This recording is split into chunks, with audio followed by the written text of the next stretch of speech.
Om Namo Bhagavate Vasudevaya.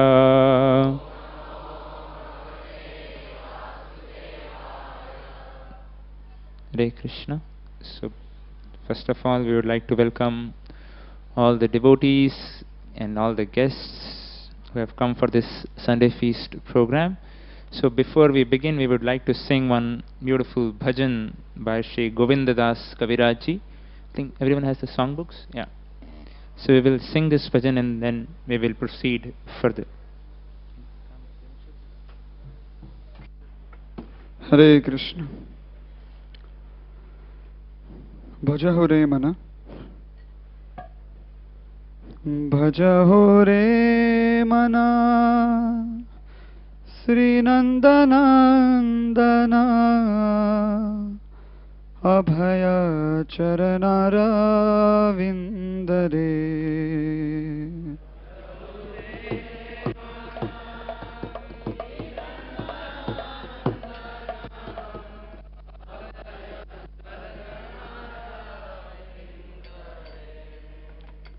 Bhajaho re mana Sri Nandanandana Abhaya Charanara Vindare.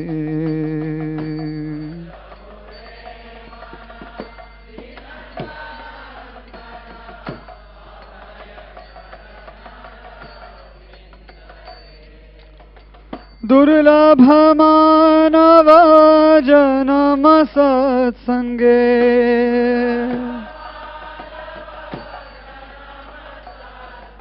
Durlabha manava janama satsange,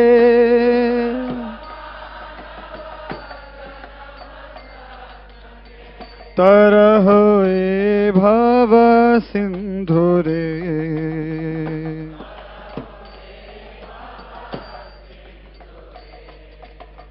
Shita tapa bata barishana edina jamini jagire.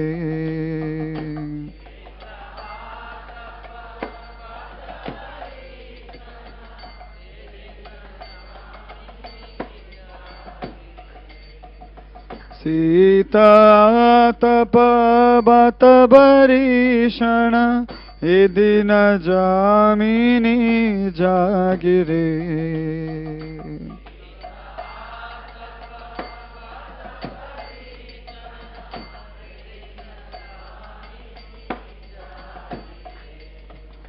Vifale se vino kripana durjana,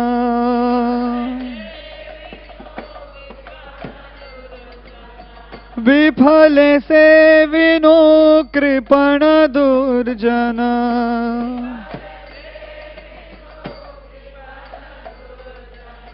Chapala sukhala balagire.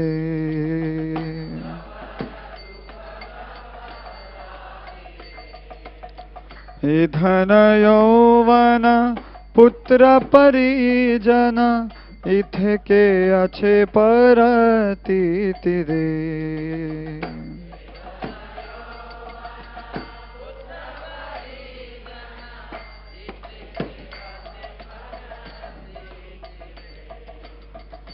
धन यौवना पुत्र परिजना, इथे के अच्छे परती तिरे.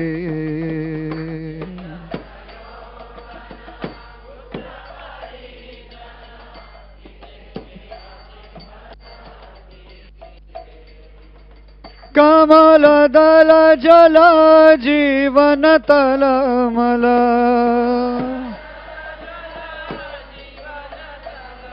कमल दल जल जीवन तलमल, कमल जल दल जीवन तलमल, भजहु हरि पद नीतिरे.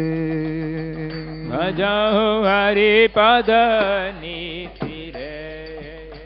श्रवण कीर्तन स्मरण वंदन, पाद सेवन दास्य रे. Shravana Kirtana Smarana Vandana Pada Sevana Dasyare. Shravana Kirtana Smarana Vandana Pada Sevana Dasyare. Shravana Kirtana Smarana Vandana Pada Sevana Dasyare. Pujana Sakhi Jana Atma Nivedana. Pujana Sakhi Jana Atma Nivedana. Pujana Sakhi Jana Atma Nivedana. Pujana Sakhi Jana Atma Nivedana. Govinda Dasa Abhilashare. Govinda Dasa Abhilashare. Govinda Dasa Abhilashare. Govinda Dasa Abhilashare. Bhaja Hore Mana Shri Nandanandana Abhaya Charanara Vindare. Bhajahure Mana Sri Nandanandana Abhaya Charanara Vindare. Durlabha Manava Janama Satsange. Durlabha Manava Janama Satsange. Durlabha Manava Janama Satsange. Durlabha Manava Janama Satsange. Tarahu e Bhava Sindure. Tarahu e Bhava Sindure. Tarahu e Bhava Sindhure. Tarahu e Bhava Sindhure. Hare Krishna. So I'll just read the translation. O mind, just worship the lotus feet of the son of Nanda, which makes one fearless. Having obtained this rare birth, crossing over this ocean of worldly existence through the ocean of saintly persons. Both in day and at night I remain sleepless, suffering the pains of heat and cold, the wind and the rain. For a fraction of flickering happiness I have uselessly served wicked and miserly men. What assurance of real happiness is there in all of one's wealth, youthfulness, sons, family members? This life is tottering like a drop of water on a lotus petal. Therefore, you should always serve and worship the divine feet of Lord Hari. It is the desire and great longing of Govinda Das to engage himself in the 9 processes of bhakti, namely hearing the glories of Lord Hari, chanting those glories, constantly remembering him, offering him prayers, serving the Lord's lotus feet, serving the Supreme Lord as a servant, worshipping him with flowers and incense and so forth, serving him as a friend, and completely offering the Lord one's very self. So this is a beautiful prayer to the mind by Sri Govinda Das Kaviraj.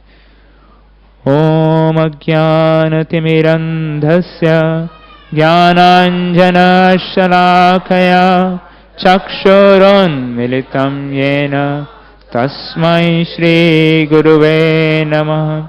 Shri Chaitanya Manobhishtam Sthapitam Yena Bhutale Swayam Rupa Kadamayam Dadati Swapadantikam Vandeham Sri Guru Sri Yuta Padakamalam Shri Gurun Vaishnavamscha Sri Rupam Sagrajatham Sahagana Raghunathanvitam Tam Sajivam Sadvaitam Savadhutam Parijana Sahitam Krishna Chaitanya Devam Sri Radha Krishna Padan Sahagana Lalita Shri Vishakhanvitamscha He Krishna Karuna Sindhu Dinabandhu Jagatpate Gopesha Gopika Kanta Radha Kanta Namostute Tapta Kanchana Gaurangi Sri Radhe Vrindavaneshwari Vrishabhano Sute Devi Pranamami Hari Priye Vancha Kalpatarubhyascha Kripa Sindhubhya Evacha Patitanam Pavanebhyo Vaishnavebhyo Namo Namah Namo Vishnu Padaya Krishna Peshtaya Bhutale Srimate Bhaktivedanta Swamine Iti Namine Namaste Saraswati Deve Gauravani Pracharine Nirvishesha Shunyavadi Paschatya Deshatarine Jai Shri Krishna Chaitanya Prabhu Nityananda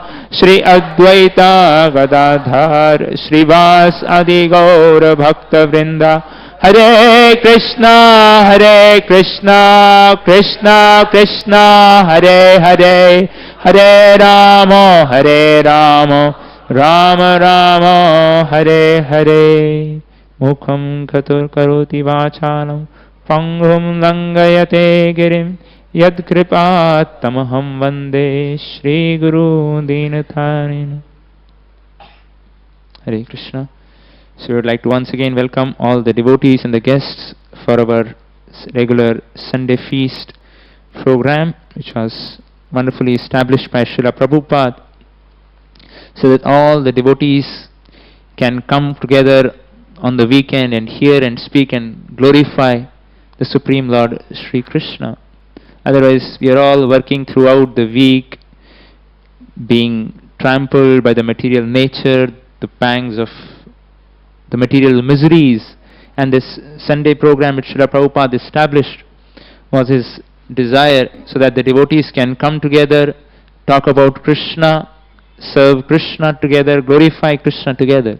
So that is Srila Prabhupada's great mercy upon us, this wonderful program which Srila Prabhupada gave. And actually speaking, truly speaking, as we know from the scriptures and Srimad Bhagavatam, the Bhagavad Gita, that this is actually the goal of the life, to speak about Krishna, to glorify Krishna, to hear His holy names, to chant His holy names. That is the goal of human form of life. Because the tendency to glorify someone, to worship someone, to serve someone, to adore someone is there in each one of us. We would like, everyone wants to worship someone, everyone wants to hear about some great personalities, what is happening in their private life, that's why we have so many newspapers, so many magazines talking about so many big politicians, big sports stars, cricket stars, film stars. Magazines fill about their personal lives, about their social lives, and about all their things which they are doing. So that tendency is natural in a human being, in a spirit soul, to hear about the glories of the Supreme Lord or someone. So therefore, but we understand that it is Krishna or the Supreme Lord, Sri Vishnu, Sri Ram, they are the actual true object who are worth glorifying. Because when we glorify the Supreme Lord, Sri Hari, then our hearts get purified. They act like a nectar shower after the hot sun. Then the first cooling nectarian rain comes. It's like a cooling shower. So these Hari Katha, the glories of the Supreme Lord, they are like the nectar shower. When you are in a desert, panged by the thirst, and when someone gives you a pot of nectar, cool water from like a matka, that quenches your thirst, the unlimited supply of that thirst. The Harikatha is like that. It quenches our soul. It pleases the heart. And that is what all the devotees from their time of eternity, they have been glorifying. Ananta Dev, who has been the constant companion of the Supreme Lord, with his Ananta mouths, unlimited mouths, from unlimited time, have been glorifying the Supreme Lord. That is the glory of the Supreme Lord Sri Hari. Brahmaji, in one of his beautiful prayers in Brahma Vimohan Leela, anyway, Shamcharan, to one of the devotees, was telling me this is the Adhik Mas. That's the extra month as per the Vedic calendar, which is added in this 12 months which we have. So every 3 years we have this Adhik month, or an extra month, because 10 days as per the every year they are added. So this year, this present month which is going on as per the Vedic calendar is the Adhik Mas, or Mal Mas as it is sometimes said. So it is very, very auspicious to perform devotional service, to talk about Krishna here and glorify and do all spiritual activities. Because when all the 12 months were there, they were having different demigods or gods as in charge. So when this third month was, this Adhik Mas was added, so there was that personality, the Adhik Mas was very like that there is no God presiding me, or there is no controller. And the Lord himself said that you will be known by my name, therefore we call this name as Purushottam Mas. So jiska koi nahi uska Bhagavan. So Krishna is the shelter of one who has no. The Supreme Lord gave shelter to this month and became auspicious, and Krishna personally said that anyone who performs devotional service in this month will get thousands of times more benefit. So it's like a mega bonanza sale for us, that whatever devotional service, devotional activities we do, we will get a multitude of thousands of times of benefit. Anyway, why I remember this? Because I was talking about Brahmaji. So one of the prescribed things one should do is talk about Brahma Vimohan Leela. And like we have in Kartik months, we speak about Damodar Leela. So in this one should speak about Brahma Vimohan Leela. Of course, we'll just speak briefly and then continue further on. Of course, one of the prayers why this point came here, we were glorifying Ananta Dev. Ananta time, with his Ananta mouth for Ananta time, for the eternity he has been glorifying. So in Brahmaji, in one of his most beautiful prayers, he says that let all the scientists or the intelligentsia of this world can count even the atoms or the particles of sand or dust in the entire creation, or they count all the stars, the luminaries in the spiritual or in the material abode, but nobody can count. Still they will not be able to fathom all the qualities which Krishna, Supreme Lord Sri Hari, Sri Vishnu possess. So that is the qualities or the leelas which are nitya, eternal. Every moment Krishna is performing some activity or the other. It is nitya namayaman. Every moment there is Krishna's pastimes happening. Therefore devotees relish, because we have been hearing about Ram Leela, Krishna Leela so many times. Sadhus over the sages, over the years, millions of years, when Ram Leela took place, they have been talking about Sri Ram, the whole Ram Leela. They have been talking about the Ram Katha, but still not satiate, and still they are deriving great pleasure in glorifying Lord Sri Ram. That is the power of the glories or the qualities or the pastimes of Sri Krishna. I remember Ramayana when it was first telecasted. Which year was that? Some years back when I was, that which famous Ramayana serial which was telecast. I remember we would travel from Amritsar, where I would stay, to Delhi, and on the way the Ludhiana station would come, and from 9 to 10 the train would halt over there, so that everyone could see the Ramayana serial. That was the thousands of years, millions of years those leelas took place, but still people would relish. There would be like a curfew in the cities. 9 to 10 there will be no traffic. Everyone would be like going through, because everyone would be apt walking and watching Ramayana. And that's how actually TV was introduced.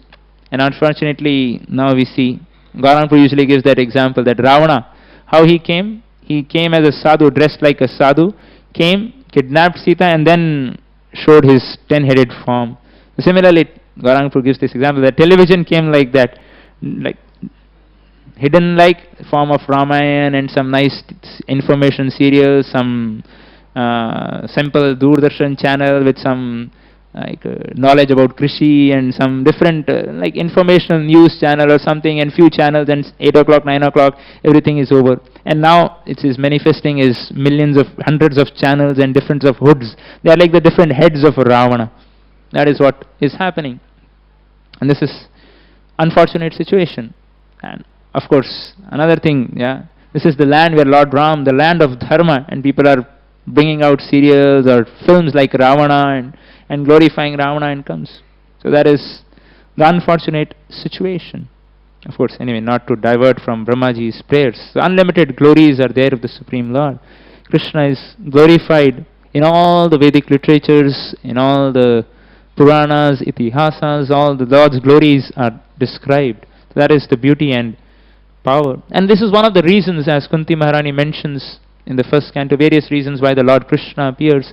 And one of the reasons she mentions the Lord appears is to create subject matter for the devotees to discuss about, to talk about. And the devotees, as Krishna explains in the Gita, take pleasure in talking amongst themselves about Hari Katha, about talking about Lord Ram, about Krishna. That is the great pleasure which devotees derive. When they come together, they talk about Krishna, they glorify Krishna, glorify Lord Vishnu, Sri Ram. That is the pleasure. So Krishna personally comes, Lord Ram personally comes to create subject matter. They are like the trailers of the spiritual world. Like we have a movie, we have a trailers. So these leelas, these pastimes, these are like the trailers to the spiritual world. Krishna gives, wow, you have this is the trailer to the spiritual world, where Krishna is being worshipped now. You are all welcome to Goloka, where Krishna is playing with his cowherd friends and enjoying the life in Brajbhumi. Where everyone is serving, Mother Yashoda is there, Nanda Maharaj is there, all loving Krishna, the gopis are there. These wonderful leelas which Krishna performs us to attract our hearts, so that we have some subject matter to talk about, to discuss about. If Ramji comes and he could have killed Ravana just like that. There was no need for that, all the monkey soldiers to come and make that beautiful bridge. And these elaborate pastimes were done so that we could talk about them, discuss about them. Otherwise there is no subject matter worth discussing in this world other than the subject matters of the Supreme Lord. I said, my grandfather would always tell, Hari Katha hi Katha, Baki Sab Vyatha. He will. That is the only worth subject matter actually, talking about, that is about the glories of the Supreme Lord. That is what will purify us. So therefore it is important that we come together as devotees, we glorify the Supreme Lord, talk about his wonderful qualities, how he protects the devotees, how he annihilates the demons. That is what his leelas are. And these are the trailers, like the movies, and there's various songs. The Hare Krishna Maha-Mantra, as I think one Srila Prabhupada's disciple was mentioning, is like the theme song of the spiritual world. Every movie they have a theme song. So this Hare Krishna Maha-Mantra, Hey Radharani, Hey Krishna, please engage me in your service. So this is a theme song of the spiritual world. That, oh Radharani, oh Krishna, I want to engage in your transcendental service and pastimes. So that is a theme song. And we have like this concept of theme restaurants, theme different things and themes. So Srila Prabhupada's temples, they are like the theme spiritual worlds. They are actually the replicas of the spiritual world, where service to Radha Krishna, Sri Gaur Nitai, is given. All the living entities are given this wonderful opportunity to perform that same leelas which are happening there. And we have the facility to sing the beautiful theme song, the Hare Krishna Maha-Mantra, which is given. And as we were talking about hearing about these kasa actually purify the sadhakas, those who are practicing sadhakas and are like a solace. And even the Paramhamsas, they are attracted to these wonderful pastimes. They enjoy, they relish. We know how Shukadeva Goswami, when he spoke, of course, before he spoke Srimad Bhagavatam, he was born, as soon he was in the womb of his mother for many, many years, not coming out, fearing the dangers of this material world. And as soon as he came out, he started to walk away, run away. And his father, Vyasadeva, he's wondering, his son is born and he's just running away. Grown, he's running behind. And there are some people reciting Srimad Bhagavatam, and that beautiful verse which Uddhavji speaks to Viduraji, Aho Bakiyam Astana Kalkutam, that how the Supreme Lord, he gives mercy to Putana, who came to kill Krishna. That is the mercy of the Supreme Lord. That is the nature of the Supreme Lord. That anyone who comes to the Supreme Lord gets purified. Anyone who comes in touch with the Supreme Lord is immensely purified. There is always benefit in going close to Krishna. Whether somebody goes in envy, somebody goes with love, somebody goes with material desires, somebody goes with all desires, whatever desires are mukti kami, bhakti kami, siddhi kami, whatever kami one is.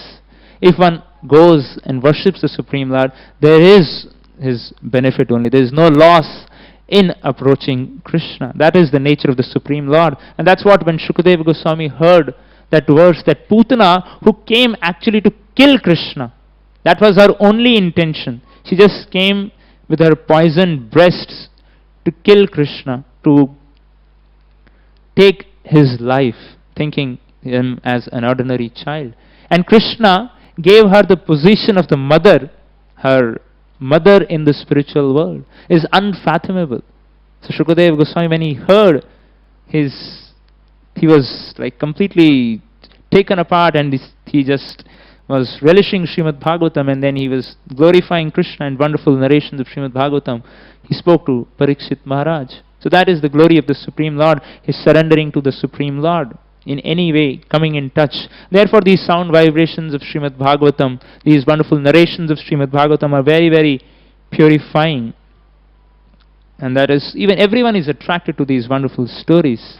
There is suspense in these stories, there is drama, there are beautiful songs in this Srimad Bhagavatam. The most beautiful poetry is there in Srimad Bhagavatam. So everything which we are attracted to many fiction stories which people write. But here they are real stories which Shukadeva Goswami, Krishna himself, has given in this beautiful Srimad Bhagavatam to capture our hearts, to attract our hearts. So that is the whole idea of the Srimad Bhagavatam, to capture our hearts, to attract our hearts, so that we can achieve ultimately the lotus feet of Sri Krishna.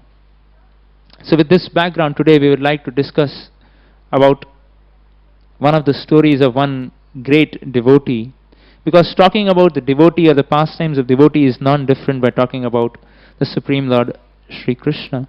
Srila Prabhupada explains in his purports that there is no difference between talking about Krishna or talking about his pure devotees. Pure devotees, they always carry Krishna in their heart. Whatever they do as per the will of the Supreme Lord. So when we talk about the lives of these great souls, exalted personalities mentioned in the Srimad Bhagavatam, these Vaishnavas, these pure devotees of the Lord, that gives us a greater understanding of how actually we can practice the science of Krishna consciousness, the knowledge of the Gita and the Bhagavat in our lives. Because these great souls, the Mahajans, they, by their example, how they react to different situations in life, give us a guideline and how we can act when faced with similar situations. And Srimad Bhagavatam, of course, gives extreme examples at times to show us that if in this situation somebody can worship Krishna, somebody can take shelter of Krishna, why not we? So one such story of a wonderful small young boy is given in Srimad Bhagavatam in the 4th canto of Sri Dhruva Maharaj. This is a wonderful story of Sri Dhruva Maharaj. These are not some pastimes of an ordinary child which a grandmother tells her small children when going to bed. These are transcendental pastimes because the leelas of the devotees are associated with the Supreme Lord, and they act like a medicine which purifies us without our knowledge. We may not know the science, how the medicine works, but just by taking the medicine as prescribed by the doctor, following the diet, taking the medicine as prescribed by the doctor, we get cured. We all have that experience. So similarly, just by hearing these transcendental pastimes of the Supreme Lord and His devotees, we are getting purified, we are getting nourished, whether we understand it or not. That is the power. And Srila Prabhupada's purport give us a guidelines in these wonderful stories, how these teachings or these examples act in our lives and how we can respond.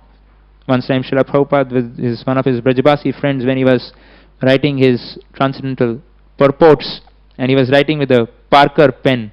Srila Prabhupada was telling that it is apt that I am writing with a Parker pen, because these purports can take us Parker, they can take us afloat the material in this science. So no other shelter we have other than the Leelas of the Supreme Lord and His devotees, as we were hearing yesterday, celebrating the 100th year of the Titanic disaster, the ship that even God cannot sink on its own maiden voyage.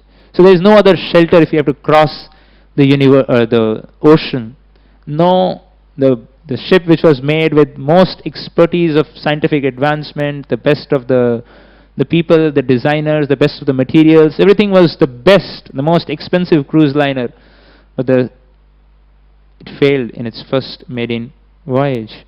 So therefore, these narrations come as a hope, and these Prabhupada's purport, a real Parker, the real Titanic, who can take across the ocean of this nescience.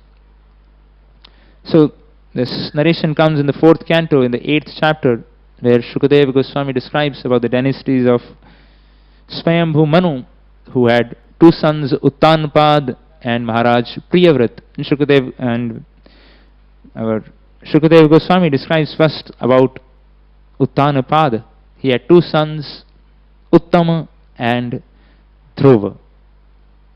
And of course he had 2 wives before that, Suruchi and Suniti, 2 wonderful wives.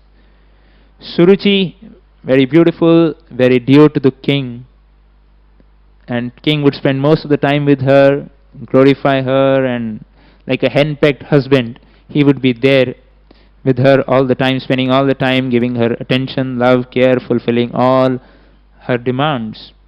And Suniti, whose son was Dhruva, not so favorite to the king, so neglected by the king in the palace, she is neglected by everyone else. That is the nature when somebody is neglected by the king and the main person, so she is neglected by everyone else. So Suniti, she is there, her son Dhruva. So once upon a time, Uttanpad was there on the royal throne, and he was patting the son of Suruchi, Uttama. His name was Uttam.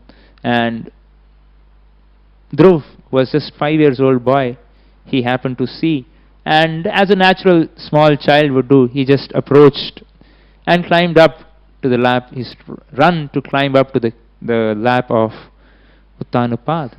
Suruchi, who's there, she is very proud. Naturally, when you are respected by someone, you are glorified by someone, worshipped, you naturally become proud. So she approaches and she tells Dhruva that you cannot sit on the lap of your father Uttanapad, because you are not born from my womb. Small child, can imagine, 5-year child, what he is asking for is just going to his father's lap. For a small child, that's the most dear thing, or the most important shelter which he has, to the lap of the mother, a lap of his father. And that basic shelter, lap, was denied by his stepmother. So that's what the lap represents to us also. The shelter, the security of this material world. We are also looking after the lap, or we are also wanting to climb the lap of these material securities, the shelters, the wealth, the fame, the knowledge, the strength, the bodily strength. So different securities we are looking forward to, that let me get some more wealth which will give me shelter, let me get some more prestige, let me get some more higher post, trying to go up, looking for shelter in these things which are actually temporary and which can be denied or which can be taken away at any moment. Dhruva Maharaj wanted to climb up on the lap of his father, receive the love, the affection which every child has a natural right. But unfortunately, Suruchi was there to stop him. So similarly, material nature is there, who will stop us, pull us down from our material shelter. As we will see what the real shelter is, which Dhruva Maharaj will exemplify. But first of all, we have to understand that these shelters of this world are very, very temporary. Because the spirit soul is looking for happiness. Spirit soul, being eternal, is looking for eternal, unlimited happiness. And there is no shelter, no ashray of this world which is eternal or which is worth taking shelter of, because it can cheat us at any moment. That's this world of cheaters and the cheated. One may have various shelters. One may saying that my wife will protect me, my husband will protect me, my children will take care of me, my my bank balance will take me, or anything can happen, but we know that is the nature of this material world. Time factor is so powerful, it can kill, it can take away all these shelters from us at any point of life. We may depend on our intelligence, on our strength, but at the time of death, there is no shelter that can actually protect us or help us. That is the cruelty, or that is the nature of this material world. That's what Krishna says. And even Brahmaji in one of his prayers, beautiful prayers, he says that this nature of this material world is full of misery. Krishna also says in the Gita, and Brahmaji is the secondary creator. He also confirms in his Brahma Vimohan Leela prayers after he offers that this is the nature of this material. No shelter in this material world is permanent. Recently we were in Gujarat, we were going to different villages on a Padyatra. The first place where we stopped was Jamnagar. So we were there and we were staying in an old age home. That's where our accommodation was. And it was very sad to see so many old people there and nobody to take care of them and nobody to talk to them. When we were there, they would come to us and talk to us. And somebody would come, they would just catch and talk to that person. And one of the persons, another devotee was there with me, he would go to him and he was asking, आप बता सकते हैं मैं बॉम्बे कब जाऊंगा? When would I go to Bombay? He's in Jamnagar. He's saying, आप बता सकते हैं? He said, I don't know. मैं नहीं जाऊंगा. He goes to another person, मैं बॉम्बे कब जाऊंगा? Said, I don't know. हमें मालूम नहीं, हम ये सब नहीं बताते कि आप बॉम्बे कब जाएंगे, क्या है. Then he sent somebody sent it to me. I said, आप जल्द ही जाएंगे, because he was so desperate. You could see from his face, there's no one, no shelter, nobody to take care of him, no love he's receiving. He said, I said, आप जल्द ही जाएंगे. बोले जल्द ही कब? जल्द मतलब कब? I जल्द ही जाएंगे. In near future you will go. He said, 2 महीने में जाऊंगा. I said, yes, 2 महीने में जाएंगे. Those words gave him some hope that in 2 months I'll go. So there were many people like that. So that is the nature of this world. People earn this world to make a big house. Of course, it's a big thing to Bombay. To get a house, you have to slog hours, months, days, years. You work hard to get a house. You get a house where you will think you will live happily, and the sun grows up and kicks you out. Unfortunate situation.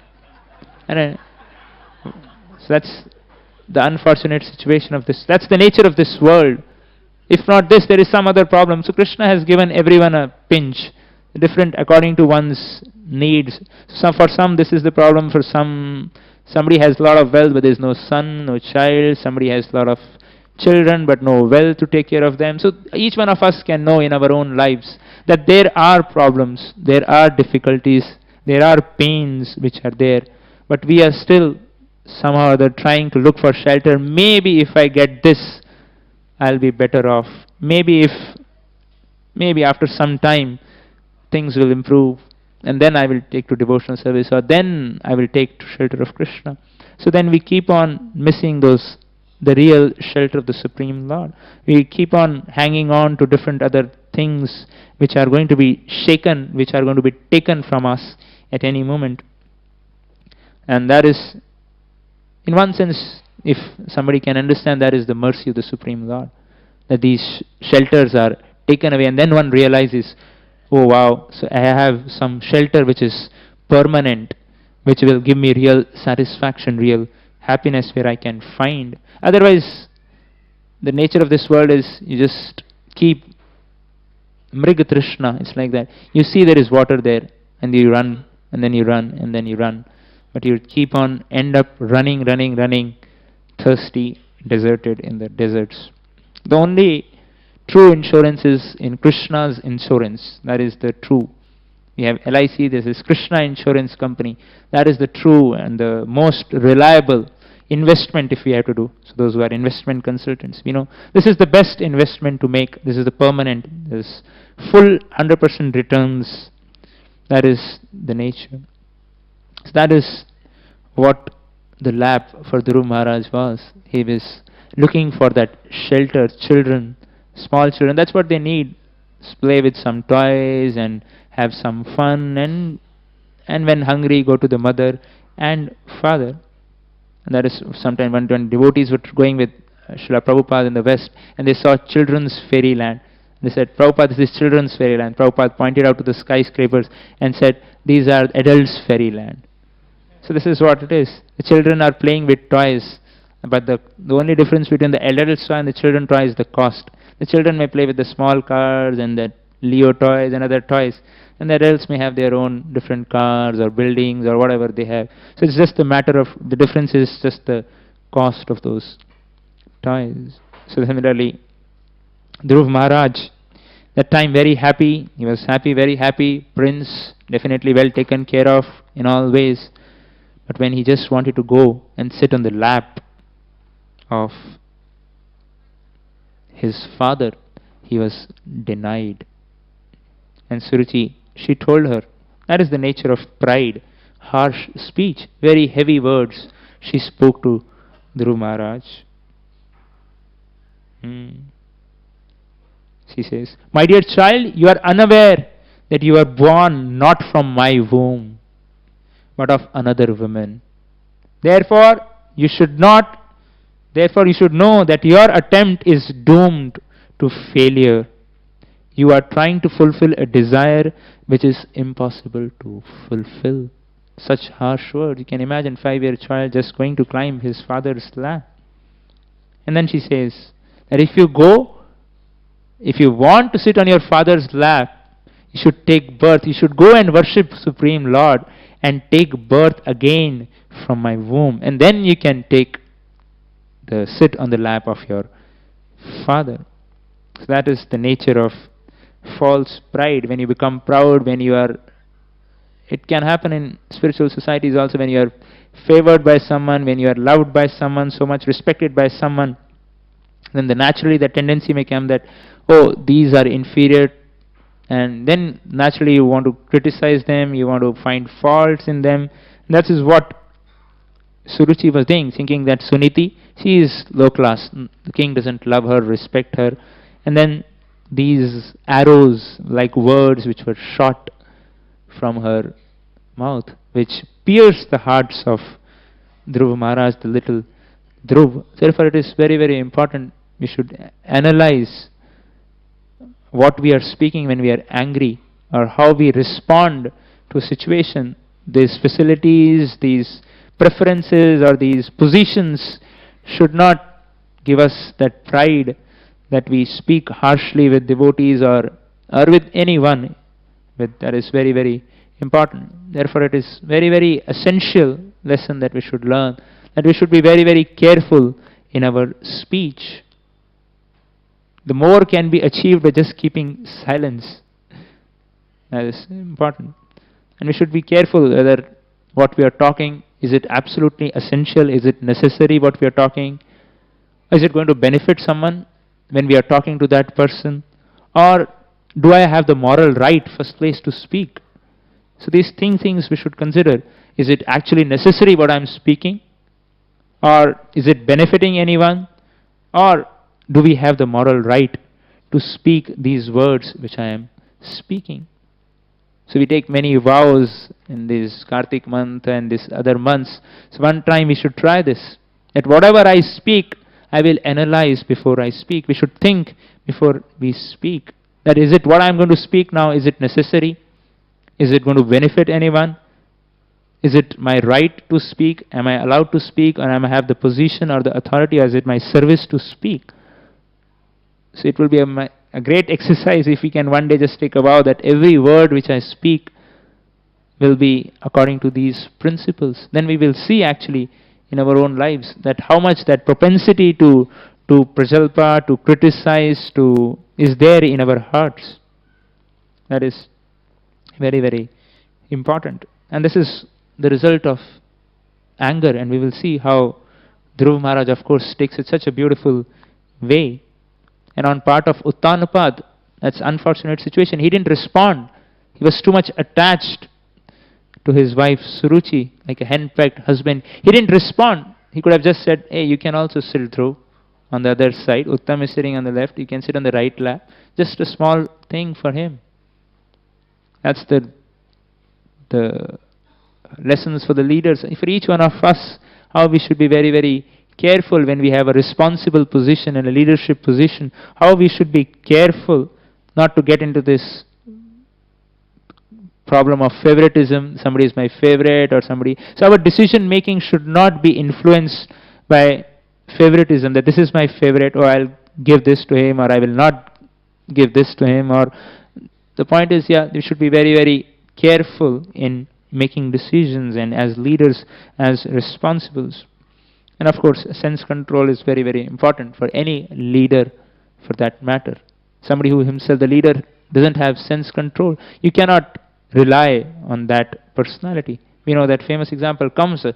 When Vasudeva came, he said, "This is my first son, I offer it to you." Kamsa, "Take it back. I am very pleased that you fulfilled your promise." But Vasudeva knew we cannot rely on the words of Kamsa. He can take his words any time back because his senses are not controlled. He is thinking about his own self at all time, at his own benefit. So that is not the mood of a leader should be. They are ready to serve, ready to protect his dependents. Dhruva Maharaj completely dependent on his affection, his love. He is looking for that. And Uttanpad, just by not responding, he completely ignores and rejects the Dhruva Maharaj's proposal. So Dhruva Maharaj, hissing like a snake, he runs to his mother. That's the shelter for a small child. What else he could do? He just quickly ran to his mother in a great angry mood. He's crying, approaches his mother. And Suniti, of course, she came to know from the other palace residents, Dhruva unable to speak. She comes to know about the whole incident, how Dhruva has been treated by his stepmother. Suniti also crying piteously, not able to understand. And so she actually pacifies Dhruva Maharaj, makes him sit on his lap, caresses him, and she told to pacifying Dhruva Maharaj, gives various wonderful instructions. So basically how Suniti saw good in that whole incident and pacified Dhruva Maharaj is a lesson worth hearing and understanding, how we can see every reversal in our life as an opportunity to succeed in our life. So she was seeing good in those instructions which Suruchi gave. She told Dhruva Maharaj that do not get angry upon Suruchi. There's no point in getting angry on Suruchi. What she said is absolutely right. I am not the favorite queen, the king, favorite queen of the king. The king doesn't like me. He doesn't even treat me like his maid servant. So what is the point? So you are not at fault, or neither Suruchi is it at fault. So she saw the good in those whole episodes. It's very difficult at times when difficult situation comes in our lives. That is the great challenge as sadhakas, to see Krishna's hand in every situation. That is what the scriptures teach us. That is what the vision of the Shastra, that is what Shastra Chakshu is. That is what Krishna consciousness is all about. To see Krishna's hand in all our lives, in our life, how every action we can use as a stepping stone to march forward towards Krishna. That is what Krishna's desire is, and that is how we should see every act happening in our life as Krishna's hand, the unseen hand of Krishna. Then we can actually march forward in every situation. Otherwise, we will keep lamenting, and we will just... And here, Suniti, very, very calmly, she's aggrieved, deeply aggrieved. She knows her position. Her son, favorite son, Dhruva, very dear son, is crying, but she is pacified. She is also aggrieved. With the same time, with a cool head, she sits back and responds to Dhruva Maharaj. One time Srila Prabhupada was, I think, some devotee recently was mentioning in his Bhagavatam class, that what was that? Some devotees were in anxiety and then approached Srila Prabhupada. Srila Prabhupada said, just sit down, relax, chant Hare Krishna, and then respond to it. Just relax, sit down, chant Krishna's name. Let the Lord reveal to you. So that at times when a situation arises, we become like too quick reactive to the situation. Just when the situation comes, somebody says something, we just want to pounce on him, or we just want to fight back with him. Here, Suniti, she could have done that. She could have just gone to Suruchi and started shouting, "Baithne koi tha, keval lap mein baithne ke liye to bola tha." She could have so many things. She could have shouted at Suruchi and then make a big issue or have a big fight in the palace. But she sat down. She patiently heard all the things which happened from the people in the mahal there, and then she responded. So therefore, seeing good in every situation, seeing Krishna's hand, that is what, when we read Srimad Bhagavatam, Srimad Bhagavad Gita, that is what we learn, to see Krishna's hand in our lives, how Krishna is acting and how we can actually progress at every moment.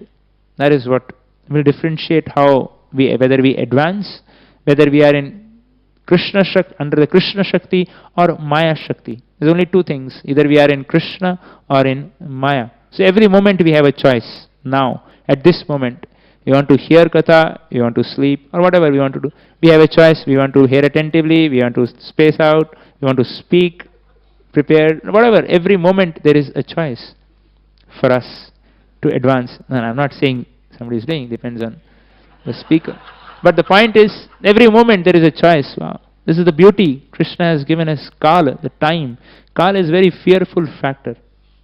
Kala, time kills everyone. Time and tide waits for none. But if we see time in this light, it's the most beautiful thing. Every moment, in one sense, is an opportunity to go closer to Krishna. So if we see time in that form, it's the most beautiful gift of God. So that is the beauty aspect of time. If we see in that light, that every moment I can remember Krishna, I can chant Krishna, I can talk about Krishna, I can serve Krishna, I can go closer to Krishna. So in that sense, Kala is the most beautiful gift of the Supreme Lord. So seeing good in all the situations, that is the nature of a devotee, looking for good. One time Giriraj Maharaj was there when he heard that movie when came Dam Maro Dam. What is that movie? That famous song when came, that Dam Maro Dam, Hare Krishna, Hare Ram. That famous song came. So Giriraj Maharaj was very inquisitive. He thought probably they are saying that by chanting Hare Krishna, Hare Ram, you will give up Dam Maro Dam. And so he went to see the movie, but he saw it was contrary, and they were actually, in one sense, blasphemous to Krishna Consciousness.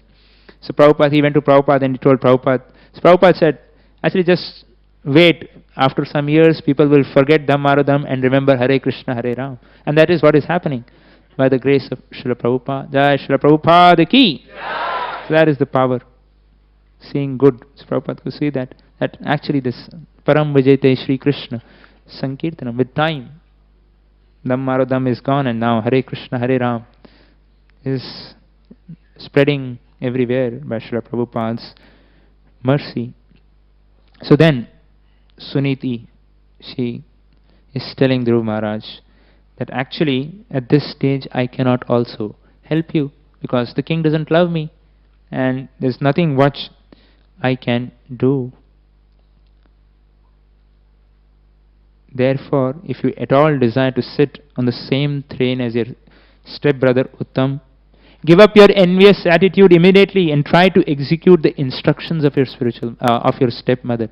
Her instruction was, worship the Supreme Lord and then come back. So that was the instruction. That is the nature of the devotee. She picked up the gold from the filth. That is the devotee. So then, Suniti says that simply by worshipping the Supreme Personality of Godhead, she gives various examples. How Brahmaji, when he, your great-great-grandfather, when he worshipped the Supreme Lord, how he got all the power and the knowledge to create and got all this universe. And Swayambhu Manu, when he worshipped, is your grandfather, when he worshipped the Supreme Lord, how he got all the success in the material world and in his happiness and ultimately liberation. Of course, before we go further, I'll just tell that who is like Swayambhu Manu, he is the ruling all of the universe. So that is his kingdom. And Brahmaji, He is the creator of the entire cosmos. So these are the people we are talking about, and his great grandson is Dhruva Maharaj. So that's what he's been aggrieved, because Suruchi said, you cannot sit on the lap, nor you can sit on the throne. So this throne which we are talking about is not an ordinary throne of some state or a king. They are talking about the whole universe. So that is what Dhruva Maharaj is aggrieved of. And then she says that even Lakshmi Jis are worshipping Lord Vishnu, the Supreme Personality of Godhead. See, if you want Lakshmi, if you want power like Brahmaji, or material sex like some Swayambhu Manu, whatever you desire, you go and worship the Supreme Personality of Godhead. Because there is no one else, no demigod can supply. Because Brahmaji is the highest. He has all the cosmic universe. So she says, go to the Supreme Personality of Godhead and worship Him. That is a beautiful verse. She glorifies. And even if you want Lakshmi or wealth, so this is one of the main lessons, the underlying lessons which we learn from this one beautiful episode of Sri Dhruva Maharaj is that whatever aspiration one may have, whatever material desire one may have, it's always beneficial to go and serve and approach the Supreme Lord Sri Krishna. There is no reservation that I have material desires. No, I cannot go. I have this desire. I cannot go and approach the Supreme Lord. Of course, that is not the highest, but there's not. But it's always safe and always the best thing to do is to approach the Supreme Lord Sri Krishna, Sri Hari, for even all the material desires, material wealth, material prosperity, whatever we want. The best thing is to approach Sri Hari, Sri Krishna.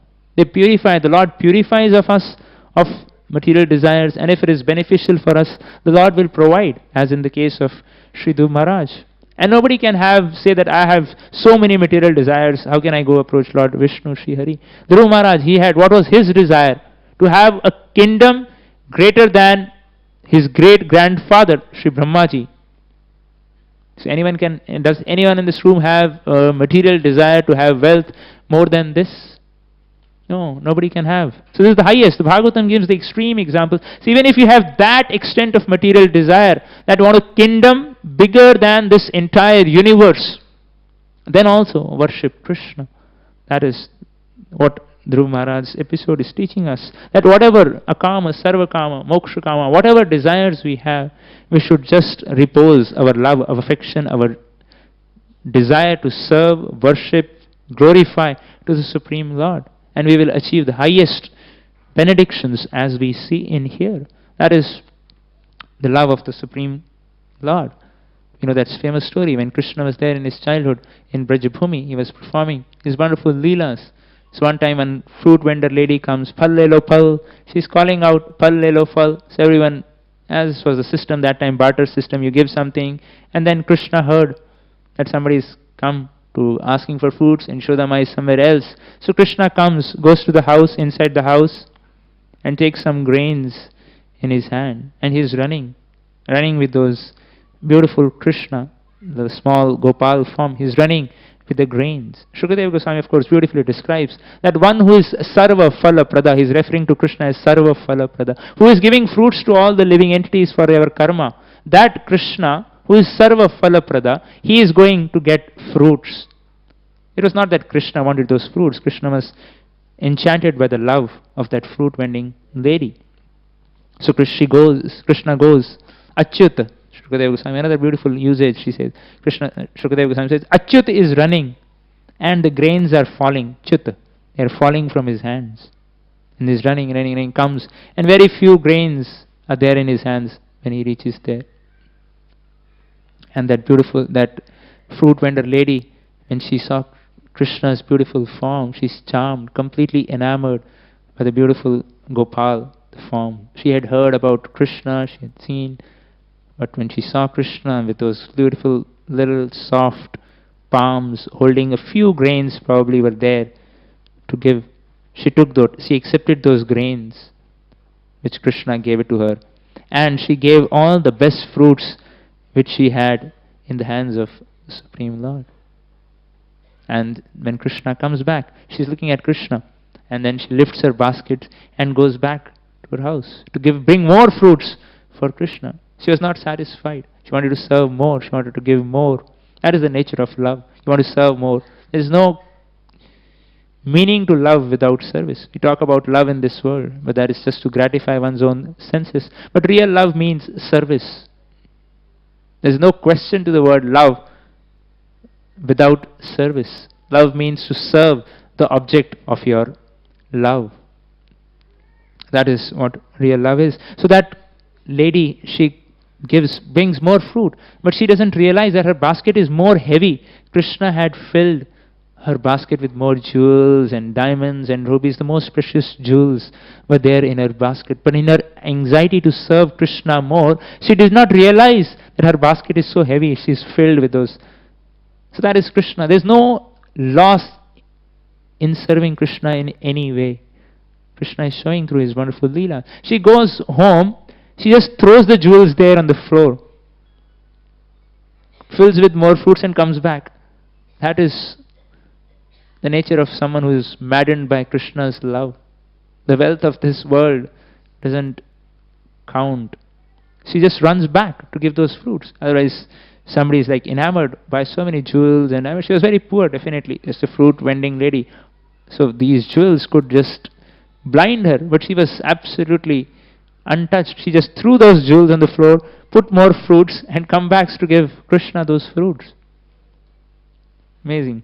And she comes back and she brings more fruits to Krishna. Krishna takes in his hand more fruits, and then she goes back. So what was the real gift which Krishna gave her? Was his desire to serve, his loving reciprocation which Krishna gave her. That was her real gift which Krishna gave. Of course, Krishna gave her the jewels, but that was the real gift which Krishna gave. That is, so in that sense, there is no loss in serving Krishna. And when Yashodamai heard that Krishna had done this, so she was chastising Krishna. Hey, you don't know, somebody can cheat you. Why you don't go alone and do this? You're very young. And then Yashodamai, Krishna gives all those fruits to Yashodamai, and she is distributing. She takes in her pallu inside. She is distributing those fruits. And all the neighboring ladies, everyone come, and then she is distributing. It's not getting over. That is the love of that coward, that lady who had come to sell fruits. That unlimited fruits were coming out. As many people would come, another lady from the neighboring ladies, they would come, and Krishna was giving them fruits. Yashodamai was giving fruits. Krishna wanted to glorify that fruit vendor, her love. So that is what Krishna's reciprocation is. There is no loss in this endeavor, which Krishna says in the Gita.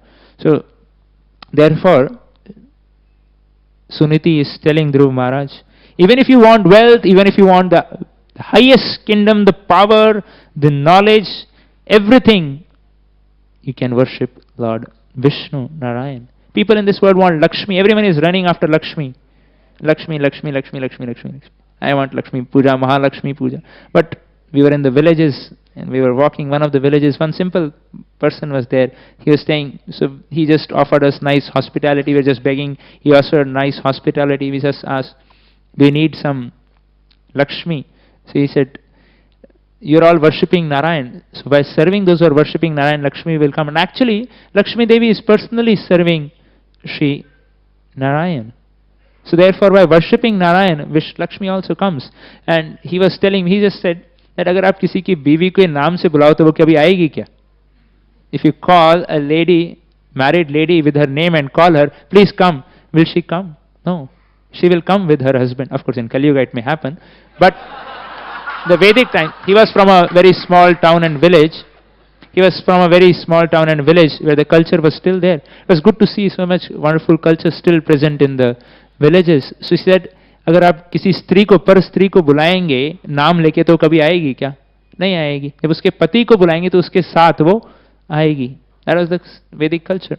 So that similarly, if you want Lakshmi also, Narayan, when you worship Narayan, Lakshmi will automatically come. You can't call Lakshmi, she won't come.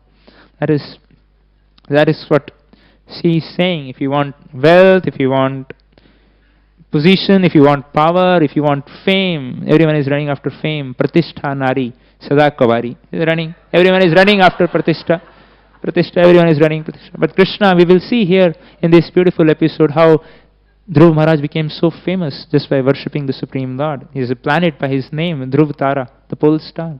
Nobody can become famous, more famous. So that is what Suniti is telling through these wonderful examples, that Brahmaji worshipped, Swayambhu Manu worshipped, Lakshmi ji is for liberation, and all the great sages, those who are Mumukshumis, those who are after liberation, they are also worshipping Sri Vishnu. So if you want any of these or something even beyond this, you can worship Sri Vishnu, Sri Hari, and Krishna will take care of everything. So in this way, she is saying, a wonderful purport, Srila Prabhupada, right? Prabhupada is writing that in this connection, Queen Suniti advised her son that the Supreme Personality of Godhead is known as Bhritya Vatsala, which indicates that he is very kind to his devotees. She said, "You came to me crying, having been insulted by a stepmother, but I am unable to do any good for you. But Krishna is so kind to his devotees that if you go to him, then the combined kindness of millions of mothers like me will be surpassed by his affectionate and tender dealings." Beautiful purport, Srila Prabhupada. Paraphrasing Suniti, she is saying, Prabhupada is saying, or Suniti is saying, that I am unable to do any good for you, but Krishna is so kind to his devotees that if you go to him, then the combined kindness of millions of mothers like me will be surpassed by his affectionate and tender dealings. So all the mothers can appreciate more that how much they'll have love for their children, especially when they are small, they are completely dependent. And Suniti is saying that the combined kindness of millions of mothers will be surpassed by his affectionate and tender dealings. That is the love of the Supreme Lord for each one of us. That is what Krishna's affection, love is. Therefore, with this confidence, she is saying, when everyone else failed to mitigate one's misery, Krishna is able to help the devotees. That is the beautiful instructions of Sri Suniti. Queen Suniti is also stressed that the process of approaching the Supreme Lord is not, of course, then with that faith on Krishna's kindness, on Krishna's love. She tells her 5-year-old son to go to the forest and worship Supreme Lord. The mothers can understand, 5-year son, tender, sending him alone to the forest. It is not an easy for a mother's heart to accept that. It's not easy. But she had that faith and conviction. She was like her Path Pradarsha Guru, guiding him. You go, giving him the faith, giving him that faith that Krishna will protect you. Go to the forest, as all the sages had done. It's not easy, 5-year-old boy going to the forest, especially for a mother to send, where all the animals and bushes and so many wild things, what will he eat, what will he drink, where will he stay, will there be a house he's staying? He used to stay in the comforts of a palace. So you can imagine the conviction of Suniti's mind and the strength which she has. She's sending his son to the forest, ready to say. That is the faith of Suniti which she is imparting to Dhruva Maharaj. That is what the Patapradasha Guru, he does. He arouses that Adavashra, the initial faith in us to take to this process of bhakti, the path. She guides. Okay, go ahead and do this, perform this process. So that is what the beauty of Suniti Devi's instructions is. And Narada Muni also accepts Suniti with complete faith, her mother's words, with great faith and with great intelligence and determination. That is the most beautiful quality which Dhruva Maharaj exhibited. He left his father's house. It was difficult for him. He is used to staying in the comforts of a most opulent house, a palace of the king of the universe.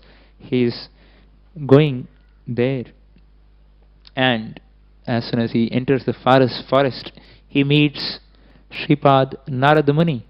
Interesting, Srila Prabhupada explains it was the divine arrangement, Krishna's arrangement. It was not an arranged meeting that Suniti sent a cell phone or mail that my son is coming, please guide him, please take care of him, or Dhruva Maharaj did something, told someone or something. Krishna's arrangement, when Krishna sees the sincerity of the person on the path of bhakti, he sends the Guru. Guru Prasade, what is that? Guru Krishna Prasade Pai Bhakti Lata Bij. So Narada Muni comes. That is the glory of Shripad. Narada Muni is a transcendental spaceman moving around by the will of the Supreme Lord. In many of the pastimes you will see in Srimad Bhagavatam, he is going to the snakes, he has various varieties of to the Nalakuver and Manigriv, Yadar Ichchaya, by his own desire. His desire is the same as the desire of the Supreme Lord. That is, with this desire, by the desire of the Supreme Lord, he is there. He comes to Sripad, Sri Dhruva Maharaj, he comes there. And so Narada Muni also he has different techniques. His preaching techniques are very unique and very, very apt to the situation, to the type of audience he has. For some he will straight say, do this, do that, or some he will tell an allegorical story, or for some he will do some enact something, or some arrange some, like a preacher, very, very intelligent because of Krishna's supreme direction coming from within. He comes there, he sees Narada Muni, sees Dhruva Maharaj. He wants to test first Dhruva Maharaj. That's the duty of the spiritual master, to test. Is he ready to take my instructions? So the spiritual master has a right to test the disciple, and the disciple also has a right to test before accepting a spiritual master. Is this person actually representing Krishna, the Parampara? And the spiritual master also has the right to test before giving initiation. So Narada Muni here is offering his tests. So Narada Muni is telling, what is the problem? You are just a 5-year-old boy. You are a small child. This is your age to play and games and just be in the comforts of your father's palace. What if he didn't make you sit on your lap? You can just play around otherwise, be with your mother, you're getting nice food, everything is there. When you grow old, you can see. And in this, what is this insult and these small things? Does small children take some insult? छोटे बच्चे को तो कभी मारो और बाद में chocolate दो, वो भाग के आ जाएगा. So you're like a small child. Somebody says, and then your mother will pat you, give you something to eat. Just forget it. Just be like a normal small child. This a small childish thing. Dhruva Maharaj is not convinced. He's saying, no. How can I? So Narada is trying another tactic. If you think you are very old or advanced, or if you are very knowledgeable, so all this, try to understand, is happening by your own karma. Probably you insulted someone in your past life, and now you are getting the insult. So understand. So he's trying to console him mentally that just you sowed the karma and you are now reaping it. So just accept it and tolerate it. Why do you have to make a fuss? You just come out of the forest and doing this. So just accept this as laws of karma. Any act you do, you reap.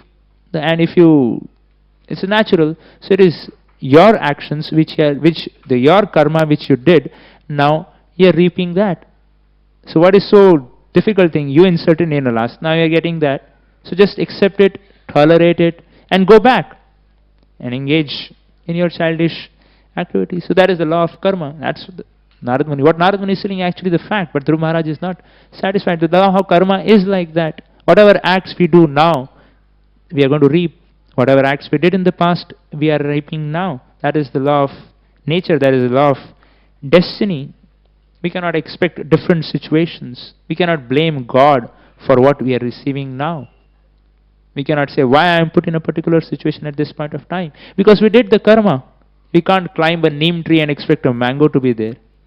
No, you'll get neem. If you have sowed those karmas like that, we will get. You sow a neem tree, you get neem. You sow a mango tree, you get a mango. So that is natural. So these karma follow us behind. One place, I think Srila Prabhupada gives that example. You have a herd of cows are there and calves are there. So you release a calf, and the calf will find his mother and drink the milk from her. So similarly, the karmas are there, they will follow us. We can try escaping, but we cannot escape. Whatever actions we have done, we'll have to reap those reactions. Whatever arrangement, somebody is destined to die, somebody is destined to get sick, will get sick. So that is what Narada Muni is telling. So it's the Lord's perfect plan. Try to understand. This is the Lord's plan. So just be satisfied, and whatever happens, happens for the good. So understand, take it in that light. And that's the fact also. Whatever happens in our life happens by the will of the Lord, and it is for our good. Krishna is the most kind, as we read in the previous verse. The combined kindness of millions of mothers is not sufficient to describe Krishna's kindness. So in that sense, if we see, whatever happens in our life is the kindness of the Supreme Lord. Depends on how we actually take it and accept it. That is what, of course, that is difficult. But as practicing sadhakas, we have to see in that light. But Dhruva Maharaj is still determined, and he is sincere. And so he's saying, Narad Muni is giving different arguments, but Dhruva Maharaj is not convinced. So then Dhruva Maharaj says that whatever Narad Muni is saying is absolutely perfect. Yeah. Narad Muni is saying, my dear Naradji, for a person whose heart is disturbed by material conditions of happiness and distress, whatever you have so kindly explained for attainment of peace of mind is certainly a very good instruction. But as far as I am concerned, I am covered by ignorance, and this kind of philosophy does not touch my heart. He's saying, I am very sorry for being impudent and not accepting your instruction, but this is what to do. I have that Kshatriya blood in me, and my mother Suruchi had pierced me with her words, and I cannot tolerate. And I want a position more exalted than yet achieved with anyone in these three worlds. I have that desire. If you kindly oblige, please advise me a path which I can achieve the goal of my life. This is what my goal is. So this is what Dhruva Maharaj had come with. So then Dhruva Maharaj, seeing Dhruva Maharaj's determination, of course Srila Prabhupada explains that Dhruva Maharaj's honesty and determination were two of the most wonderful qualities which we see here. It's not that he said, yes, yes, yes, I will do, and but not able to do or doesn't do anything. Sometimes this may happen out of our false humility. One may come to that stand or stance when some guru or some instructing spiritual masters instruct us. We may say, yes, yes, I will do. But then we do not absolutely neglect the order. There's no sincere try is given. But here Dhruva Maharaj is saying, no. At this stage, this is not what I can practice. I need the solution for my problem. He honestly approaches Shripad Narada Muni and says, he expresses what his condition at that stage is. I am a Kshatriya. I need to take revenge. I need this at this point of time. And so then, of course, Narada Muni understands and that Dhruva Maharaj is very, very determined, he is honest, he is very, very sincere. So then Narada Muni actually reveals or guides him the true path of bhakti to Shripad Dhruva Maharaj. It's beautiful verses where Sri Narada Muni tells Dhruva Maharaj, he tells that whatever instruction your mother Suniti and Suruchi told you to worship are most apt. You should therefore completely absorb yourself in the devotional service of the Supreme Lord. And how to do that? In a most beautiful way, Sri Dhruva Maharaj, Sri Narada Muni recommends the path. Like we have the Vedic literature, Sambandha, Abhidheya and Prayojans. Similarly, to establish the Sambandha with the Supreme Lord, to worship the Supreme Lord, Srila Narada Muni beautifully describes the beauty of the Supreme Lord in various beautiful verses. He'll recite one of the verses where Sri Narada Muni is glorifying the beauty of the Supreme Lord. Of course, he gives him the instruction later on that you go to the bank of Sri Yamunaji in Madhuvan and perform meditation on the beautiful form of the Lord. And then he describes the beautiful form to establish the sambandha when he describes the beautiful form or beauty of the Supreme Lord to attract Dhruva Maharaj's heart. The beautiful verses in the Srimad Bhagavatam describes Prasadabhimukham Shashvat Prasannavadanekshanam Sunasam Subruham Charu Kapolam Surasundaram. The Lord's face is perpetually very beautiful and pleasing in attitude. To the devotees who see him, he appears never to be displeased. He is always prepared to award benedictions to them. His eyes, his nicely decorated eyebrows, his raised nose, his broad forehead are all very beautiful. He is more beautiful than all the demigods. So that is the beauty of the Supreme Lord, unparalleled beauty. And another beautiful verse. Tarunam Ramaniyangam Aruno Oshta Kashandharam Pranat Ashrayam Nrinam Sharanyam Karunarnamam. Beautiful verse he says.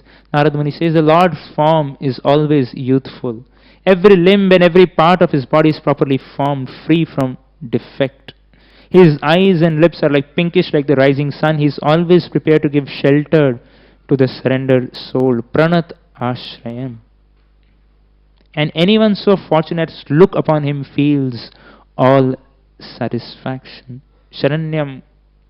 The Lord is always worthy to be the master of the surrendered soul, for he is the ocean of mercy. That is the nature of the Supreme Lord. He is the ocean of mercy, Karuna Sagar, Karuna Sindhu. Therefore he is worth taking shelter of. Krishna, the Supreme Lord, Sri Hari, is worth taking shelter of. In this way, beautiful verses, Srila Narada Muni describes the beautiful form of Sri Hari, Sri Vishnu. And we see in the Vedic literatures the beautiful form of the Supreme Lord is described in so many beautiful ways. When the Supreme Lord appears in this world, he comes in most beautiful forms as Krishna, Sri Ram, as Varaha, as Narsingha, the most beautiful forms he comes. We see the creation, we can imagine, when we see the creation, such beautiful creation, you go to these wonderful hill stations, Lonavala, Kandala, you see the natural beauty, such beautiful sceneries, and you go to the Himalayas, such beautiful scenes, you simply see a beautiful rose flower, such nice, beautiful, wonderful flowers. So what to talk about the creator of these wonderful things? We are enamored by the beautiful natural beauty of this world. But if we think about it, about the Creator, how much more beautiful he must be. So that is what that should captivate our heart. So Narad Muni is telling this to captivate the heart of Sri Dhruva Maharaj. That see, this is the beautiful form which you should meditate upon. The most beautiful form which is worth taking of shelter. That is the nature of the Lord. Sharanyam Karunarnavam. That is Sharanyam, the person unto whom it is just worthy to surrender. He is worth surrendering. That is the nature of the Lord. As Lord Ram also says, that even if somebody once says that, oh my Lord, I am yours, I accept that person. That is the nature of the Supreme Lord. One time after Vibhishan had surrendered and Vibhishan, they coronated Vibhishan as the king of Ravana. Somebody asked, Hanumanji or someone asked, so now you said if anyone comes you will give shelter and you will give. So even if Ravana comes at this time, what will you do? Because you have already coronated Vibhishan as the king. If he comes Sharnagat, if he takes shelter of you, he said, I will give him the shelter, give him the throne of Ayodhya. And so then what about Bharat? He is ruling, I will make him the king of Vaikuntha. So that is the nature of the Supreme Lord. He is worth taking shelter of. Karunya Ranavam, worth taking shelter of, who is just worthy to surrender. So even if somebody just once says with his feelingly, oh Lord, I am yours, I want to surrender, then Krishna will open. That is Krishna's nature. We take one step, he walks hundreds, thousands of steps, and his steps are very large. Like Vamandev, so his huge steps, in one step he can cover. So he walks very big steps. Krishna's steps are very powerful. So we just have to show one step and then Krishna will unfold. Send the Guru, send the devotees, send the scriptures. Krishna comes in various ways, through prasad, through different Srila Prabhupada's books. He has his own network. Krishna's networks are very powerful. He will come. We just express our desire and then Krishna sends his instruments. That is what Narada Muni is describing, the beautiful Shrivats Angam Ghanashyamam Purusham Manmalim Shanka Chakra Gada Padmair Abhivyakta Chaturbhujam. These beautiful descriptions of the form, how he is wearing beautiful. So in this way glorifies the Krishna's beautiful form. And then, of course, Narada Muni gives the process that now I'm going to tell you a mantra which you should constantly, which is to be chanted with the process of meditation. One who carefully chants this mantra for 7 nights can see the perfect human beings flying in the sky. So everyone wants to know that secret mantra, but it has to be followed with meditation. They can see, for 7 nights you can see the perfect human beings flying in the sky. So everyone ready for that secret mantra? For there's nothing secret. Srimad Bhagavatam is open. Of course, Narada Muni says, Om Namo Bhagavate Vasudevaya. We all chanted in the beginning. So that is the mantra Narada Muni gives to Dhruva Maharaj, that you chant this mantra along with your meditational process, make a beautiful form of the deity and worship the Supreme Lord, Sri Hari, with this. You chant this mantra, worship the Lord in the temple. Of course, Narada Muni was in the Madhuvan, so ask him to make a beautiful form with mud, clay and Shri Yamuna Jal, and worship the beautiful form. Salile Shuchibhir Malyar, with clarified water, with purified tulsi and mala, and you should worship the Supreme Lord and perform this worship. And Prabhupada explains, and he says, Desha Kala Vibhagavit. Our Narada Muni says that you should worship according to the time, place and circumstances, because you're in the forest, you may not be able to worship very opulently or gorgeously. So Prabhupada very beautifully comments that one should be very careful and see how we can actually, Desha Kala Vibhagavit, we should perform the worship of the deities. Whatever is available in a particular place, in a particular circumstances, one should offer the best which is offered to the Supreme Lord. Many times some of the Smartha Brahmanas or those people, they would criticize Srila Prabhupada for installing deities in the West where there are no purified water, as Narada Muni is saying, Salilam Jalam, that clean purified water. There is no Yamuna Jal or Ganga Jal in America or in London or in... no purified water is not available there. But here Srila Prabhupada is picking up on that Narada Muni is saying, as per Desha Kala Vibhagavit, you should worship the form of the Supreme Lord in a most beautiful way. And one thing Srila Prabhupada, very beautiful Prabhupada, writes that when we went to the West, he said, we did not find any tulsi plant there. So because Krishna, Narada Muni says we worship with tulsi and flowers and roots and leaves, but there was no tulsi, Prabhupada said, we felt very sad.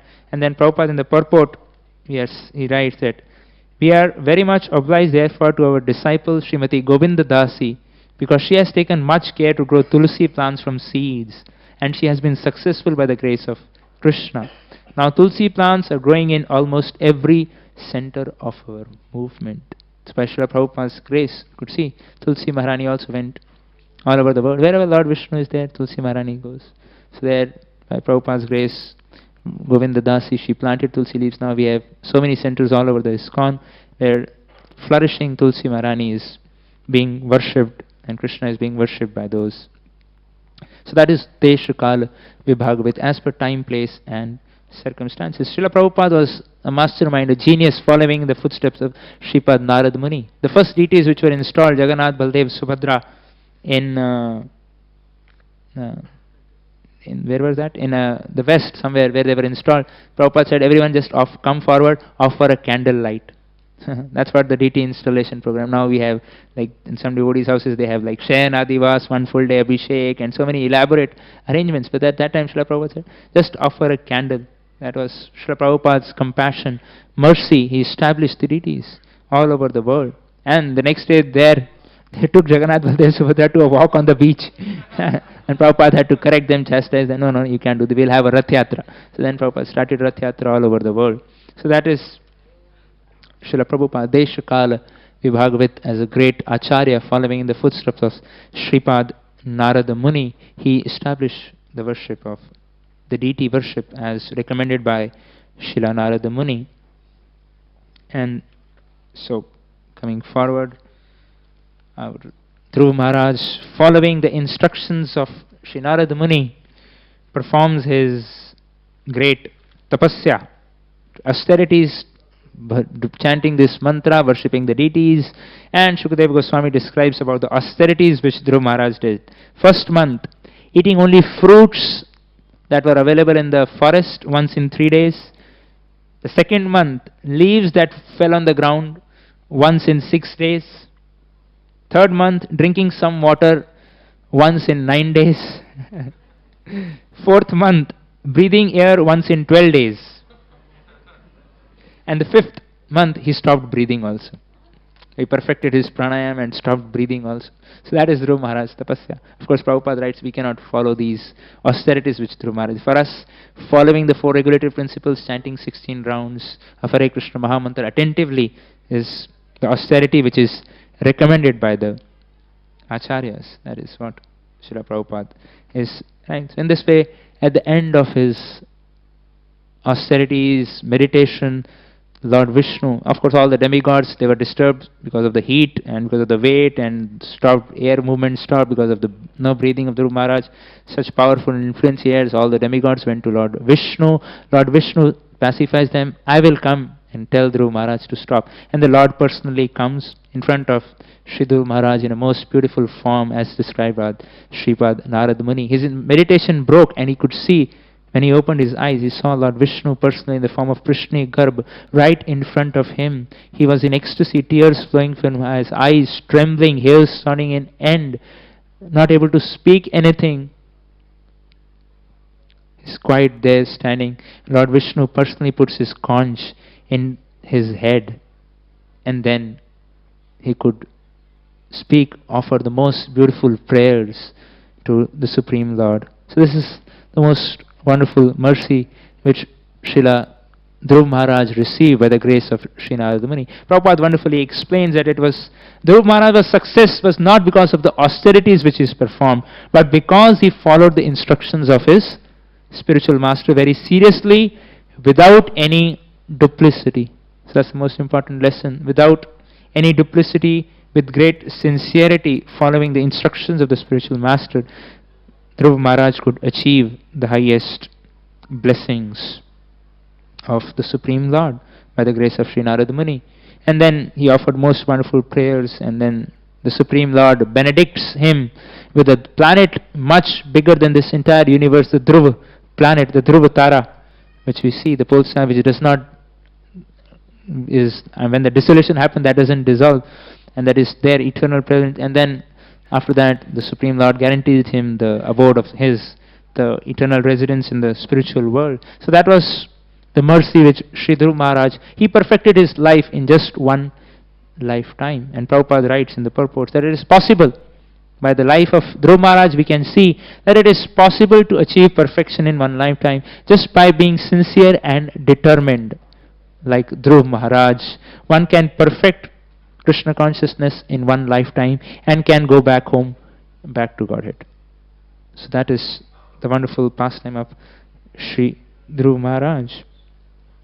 And that is what we can learn from this wonderful pastime, that by being determined and honest and without duplicity, following the instructions of the spiritual master, we can please the spiritual master and by his grace achieve the darshan of the Supreme Lord Sri Hari, and achieve the ultimate destination of going back home, back to Godhead.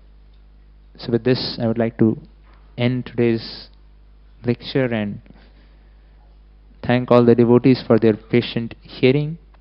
So now we will have the Harinam Sankirtan, the austerity or the pleasurable austerity which Sri Chaitanya Mahaprabhu gave us in this age, just chanting the names of God, the Sankirtan, the path of chanting the names of God together. That is the Sankirtan movement which Mahaprabhu gives. So this is the prescribed process for this age.